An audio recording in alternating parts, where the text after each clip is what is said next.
ഖലീഫ എന്ന സിനിമ ഇന്ന് ഇറങ്ങിയിട്ടുണ്ട്. അപ്പോൾ സിനിമ കണ്ടിട്ട് അതിനെക്കുറിച്ച് പറയാം. Welcome to VIP cine log.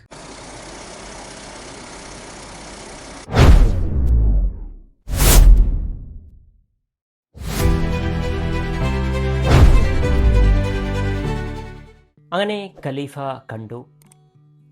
ഒരു ശരാശരി അനുഭവമായിട്ടാണ് എനിക്ക് തോന്നിയത്. ജിനൂബി എബ്രഹാമിൻ്റെ തിരക്കഥ വേണ്ടത്ര നിലവാരം പുലർത്തിയില്ല എന്നാണ് എൻ്റെ അഭിപ്രായം.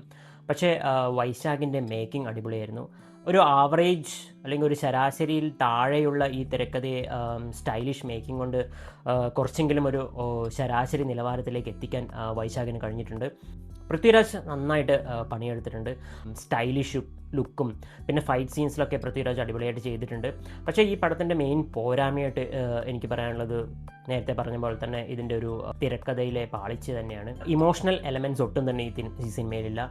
ചില സ്ഥലങ്ങളിലായിട്ട് കുറച്ചൊരു ഹൈ മൊമെൻറ്റ്സ് തരുന്ന ചില സീൻസുകളുണ്ട്, പക്ഷേ ബാക്കിയെല്ലാം അത്രയൊന്നും പോരാ. ഇതിൻ്റെ ഫസ്റ്റ് ഹാഫൊക്കെ നമ്മൾ സാധാരണ ഒരു സിനിമ 90കളിലൊക്കെ നമ്മൾ കണ്ടുമെടുത്ത ആ പഴയ കഥ തന്നെയാണ് ഇതിലുമുള്ളത്. അത് കുറച്ച് സ്റ്റൈലിഷായിട്ട് എടുത്തിരിക്കുന്നു എന്ന് മാത്രം. പിന്നെ ഇടയ്ക്കിടയ്ക്ക് വരുന്ന ഈ ഫൈറ്റ് സീൻസ് ഞാൻ പറഞ്ഞ പോലെ അതാണ് ഈ സിനിമയിലെ കുറച്ചെങ്കിലും കാണാൻ പറ്റിയത്. യാനിക് ബെൻ ഉൾപ്പെടെ 3 പേരാണ് ഇതിൻ്റെ സ്റ്റണ്ട് സംവിധാനം ചെയ്തിരിക്കുന്നത്. ആ സ്റ്റൈലിഷ് സ്റ്റണ്ട് മാത്രം നന്നായിട്ട് തോന്നി.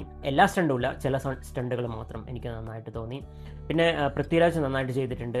പിന്നെ നീൽ നിതിൻ മുകേഷ് ഒരു മിസ്കാസ്റ്റ് ആയിട്ടാണ് എനിക്ക് തോന്നിയത്. ഇതെൻ്റെ പേഴ്സണൽ അഭിപ്രായമാണ്. ലുക്ക് മാത്രമേ ഉള്ളൂ, ഒരു കോട്ടും സൂട്ടും ഒക്കെ ഇട്ട് ജസ്റ്റ് ഇങ്ങനെ വന്ന് നിൽക്കുന്നു, അത്രമാത്രം. അല്ലാതെ ഭാവപ്രകടനങ്ങളോ അഭിനയങ്ങളോ ഒന്നുമില്ല. ഷമ്മി തിലകൻ നന്നായി ചെയ്തിട്ടുണ്ട്. രഞ്ജി പണിക്കർ പ്രത്യേകിച്ചൊന്നും ചെയ്യാനൊന്നുമില്ല, പ്രത്യേകിച്ചൊന്നും തോന്നാത്ത ഒരു കഥാപാത്രം. പിന്നെ ഇതിൽ നായികയായിട്ട് വന്ന കഥാപാത്രമൊക്കെയുണ്ട്. അവരൊക്കെ ഈ സിനിമയിൽ എന്തിനായിരുന്നു എന്ന് പോലും നമുക്ക് തോന്നിപ്പോവും. പിന്നെ സഞ്ജു ശിവറാം അത്യാവശ്യം എനിക്ക് നന്നായി തോന്നി. കുറച്ച് കാലത്തിനിടയിലാണ് സഞ്ജുവിന് അത്യാവശ്യം നല്ലൊരു വേഷം കിട്ടുന്നത്.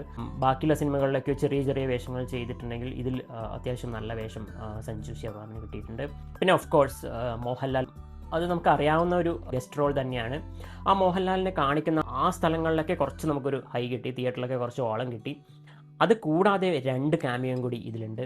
അതാരാണെന്ന് ഞാൻ പറയുന്നില്ല, അത് നിങ്ങൾ അറിയാതെ തന്നെ കാണുന്നതായിരിക്കും അതിൻ്റെ ഒരു രസം. അത് അറിഞ്ഞിട്ട് കണ്ടു കഴിഞ്ഞാൽ പിന്നെ ഒരു രസം കിട്ടില്ല. ആ ഒരു ക്യാമിയോ അത് ഭയങ്കര സർപ്രൈസ് എലമെൻ്റ് ആയിരുന്നു. മോഹൻലാൽ ഉണ്ട് നമുക്കറിയാം, പക്ഷെ അതല്ലാതെ ഇവരെ പെട്ടെന്ന് 2 ക്യാമിയോയും കൂടി കണ്ടപ്പോൾ അത് ഒരു വല്ലാത്തൊരു സർപ്രൈസിങ് മൊമെൻ്റ് ആയതുകൊണ്ട് അത് കുറച്ച് ഹൈ തന്നു. പ്രത്യേകിച്ച് 2 ക്യാമിയോയിലെ രണ്ടാമത്തെ ക്യാമിയോ അടിപൊളിയായിരുന്നു. അത് നിങ്ങൾ റിവ്യൂ ഒക്കെ കാണുമ്പോൾ പ്രത്യേകിച്ച് അത് ആരാണെന്ന് അറിയാതെ അല്ലെങ്കിൽ അങ്ങനെ ഒരു എക്സ്പ്ലനേഷനൊന്നും കാണാതെ നിങ്ങൾ തിയേറ്ററിൽ തന്നെ കാണുമ്പോഴായിരിക്കും അതിൻ്റെ ഒരു രസം ഉണ്ടാവുക.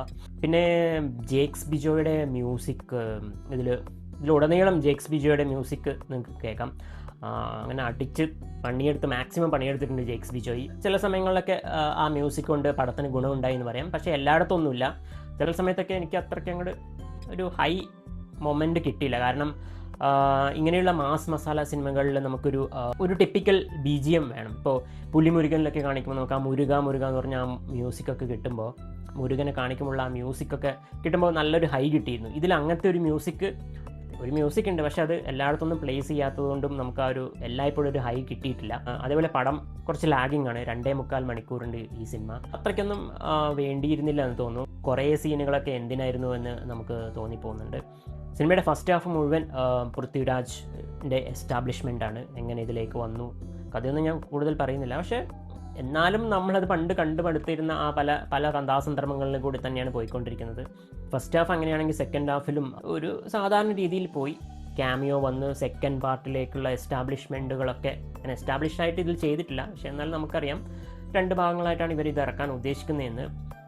ആ ഭാഗങ്ങൾ മാത്രം കുറച്ച് നന്നായി ചെയ്തു. പ്രത്യേകിച്ച് ഞാൻ പറഞ്ഞ 2 സർപ്രൈസ് ക്യാമിയോസും അടിപൊളിയായിരുന്നു. അതല്ലാതെ മൊത്തത്തിൽ ഈ സിനിമ നമുക്ക് എവിടെയും ഒരു ഇമോഷണൽ കണക്റ്റ് തരില്ല. ഈ സിനിമയുടെ മെയിൻ പോരായ്മ ഞാൻ നേരത്തെ പറഞ്ഞ പോലെ ഇതിൻ്റെ തിരക്കഥ തന്നെയാണ്. തിരക്കഥയിൽ കുറച്ചെങ്കിലും നന്നായിട്ട് പണിയെടുത്തിട്ടുണ്ടെങ്കിൽ ഇത് നല്ലൊരു സിനിമയാവുമായിരുന്നു. ഈ സിനിമയിലെ ടെക്നിക്കൽ സൈഡൊക്കെ ഭയങ്കര അടിപൊളിയാണ്, എല്ലാവരും നന്നായിട്ട് പണിയെടുത്തിട്ടുണ്ട്. പക്ഷേ അതുകൊണ്ട് മാത്രം കാര്യമില്ലല്ലോ. എത്ര ടെക്നിക്കൽ അടിപൊളിയാണെങ്കിലും ഇപ്പോൾ ജോമോണ്ടി ജോണിൻ്റെ അടിപൊളി ക്യാമറയും വിഷ്വൽസാണ്. ചമൻ ചാക്കോയുടെ എഡിറ്റിംഗ് നിങ്ങൾക്ക് എല്ലാവർക്കും അറിയാം, അടിപൊളി എഡിറ്റിംഗ് ആണ്.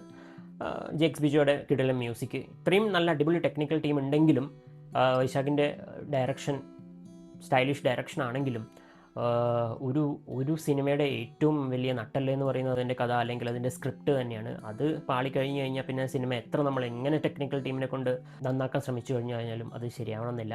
അപ്പോൾ മൊത്തത്തിൽ പറഞ്ഞാൽ ശരാശരിയിൽ താഴെയുള്ള ഒരു സിനിമ ഈ ഫൈറ്റ് സീക്വൻസ് കൊണ്ടും അല്ലെങ്കിൽ മ്യൂസിക് കൊണ്ടും വൈശാഖിൻ്റെ കുറച്ചെങ്കിലും ഒരു സ്റ്റൈലിഷ് മേക്കിംഗ് കൊണ്ടും പിന്നെ അവസാനത്തെ കുറച്ചൊരു ആ ഒരു ഇതും കൊണ്ടും മാത്രം ഒരു ആവറേജ് എന്തെങ്കിലും പറയാൻ പറ്റുന്ന രീതിയിലുള്ള ഒരു സിനിമയാണ് ഖലീഫ. ഇത്രയൊക്കെയാണ് എനിക്ക് ഖലീഫ കണ്ടപ്പോൾ തോന്നിയത്. ഇത് എൻ്റെ മാത്രം അഭിപ്രായമാണ്. നിങ്ങൾക്ക് ചിലപ്പോൾ ഇങ്ങനെ ആകണം എന്നില്ല. നിങ്ങൾക്ക് സിനിമ കണ്ടിട്ട് ചിലപ്പോൾ നന്നായി തോന്നാം, അല്ലെങ്കിൽ ഇതിലും മോശമായി തോന്നിയെന്ന് വരാം. അപ്പോൾ സിനിമ ഓരോരുത്തർക്കും ഓരോ എക്സ്പീരിയൻസ് ആണ്. ഈ സിനിമ കണ്ടിട്ട് നിങ്ങൾക്ക് എന്താണ് തോന്നിയതെന്ന് നിങ്ങൾ താഴെ കമൻറ്റ് ചെയ്യുക. ഇതുപോലെയുള്ള നല്ല വീഡിയോയുമായിട്ട് ഞാൻ പിന്നീട് വരാം. വീണ്ടും സന്ധിക്കും വരേക്കും വണക്കം.